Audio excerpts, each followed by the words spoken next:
The North Korean authorities have consistently denied the existence of mass political prison camps, where prisoners are essentially treated as slaves in some of the worst conditions Amnesty International has documented in the past 50 years.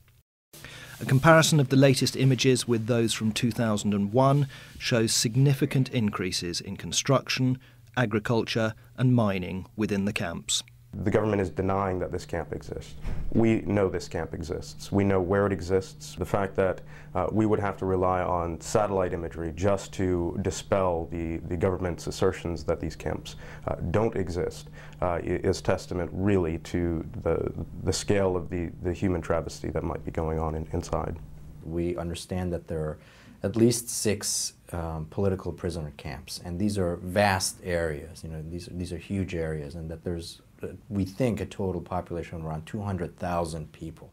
Here we see the main layout for the entire Yodok prison facility. These areas that you see at the very beginning are administration buildings, and they're also barracks for the guards where they live. Particularly, we've seen the growth in this first area that you're entering the camp in, but there's also been some growth in other areas. The camp spreads up along 2 river valleys, and so there has been growth in roads going in both of those directions. So this prison camp is actually in a valley. How large is this prison camp? This covers about 90 square kilometers total. That covers this whole Very region. little is known about these camps because very, very few people have left them. Most of the camps are called total control zones, and the people who are there are kept there for life, almost always without any proper trials. Frequently, family members are incarcerated, detained, simply because somebody else in the family did something offensive. Jong Kyung-il was arrested on suspicion of spying in 1999 and detained in Yodok camp for 3 years. 그리고 제가 지금 RNB가 여기 대한민국에서 해 넣은 거예요. RNB가 다 부서졌어요 그때. 그리고 비둘기 고문이라고 수갑을 이렇게 뒤로 채워가지고 거꾸로 이렇게 매달아놔요. 앉지도 서지도 못하게. 그게 1시간도 아니고 뭐 이틀이면 이틀, 3일이면 3일 연속적으로 그렇게 매달아 놓으면 사람이 가는 게 낫겠다. 뭐 밖에 나가서 죽든 살든 밖에 나가는 게 낫겠다 하고 인정했고. 강압에 못 오게 인정했고 실제는 간첩이 아닙니다. 예, 하루 가제라고 하게 되면 김매기 아시죠? 박김매기. 하루 가제가 1인당 350평이에요.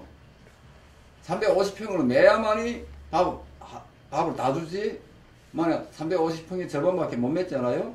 그러면 식사를 절반밖에 안 줍니다. Hundreds of inmates die each year from malnutrition. And with temperatures dropping below -20 Celsius in winter, survival is a daily struggle.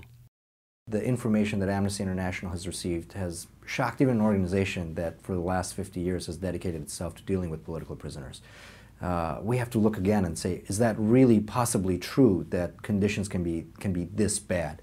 매일같이 죽으니까 솔직히 일반 우리 대한민국 사회에서나 사람이 죽게 되면 슬픔을 느끼는데 오히려 수용소에서는 슬픔을 느끼는 게 아니고 누가 죽으면 수감자들 자체가 좋아합니다. 왜 좋아하는 것 같아요?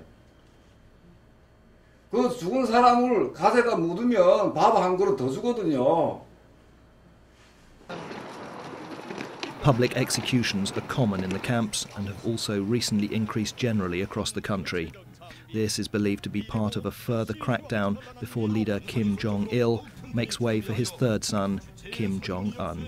The camps are places where almost the entire range of human rights protections that international law has tried to set up for the last 60 years are ignored.